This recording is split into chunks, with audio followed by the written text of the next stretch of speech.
Kahit hindi pa rin kinukumpirma ni Daniel Padilla at Kyla Estrada ang namamagitan sa kanila, lagi silang namamataan ng mga netizen, lagi silang magkasamang lumalabas. At may bar nga pinupuntahan si Daniel Padilla, sabi nga niya, minsan kapag bad trip siya, doon siya pumupunta. At mayroon ngang nakakita na kasama niya rito si Kyla Estrada. At matchy-matchy pa sa kanilang hoodie na damit. Ito pa lang ay malalaman na natin na may relasyon na ang dalawa dahil sa mga twinny nilang damit. Narito pa nga ang isa, sabi nga nila hindi ito naghihiraman.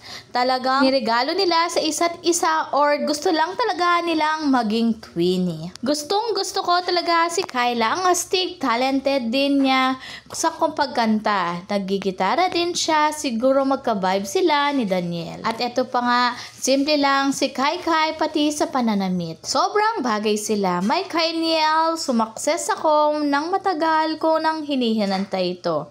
Maging magkatotohanan na ang lahat. Dahil sobrang bagay na bagay nila. Tinanong nga sa interview kung ano nga bang magiging reaksyon ng mami ni Kyla sa mga lumalabas ngayon sa social media na magjowa ang dalawa. Ngunit sabi nga niya, hindi siya nangingialam sa love life ng kanyang anak dahil alam niya ito at tiwala ito at matalino si Kyla. Pero kitang-kita sa kanyang mata na kaya nyo na yan, malalaki na kayo. May isang netizen na nag-reply sa mga komento. Sabi nga niya, huwag kayong magalit ha, opinion ko to. I'm not a fan of Katniel. Di ko talaga sila nagustuhan ever since. Pero itong rumors between DJ and Kyla, bet na bet ko. Ang power kasi nilang tignan, ang klase nilang tignan, di mukhang typical couple na pabebe at pa-cute. Nagmamatch yung aura nila.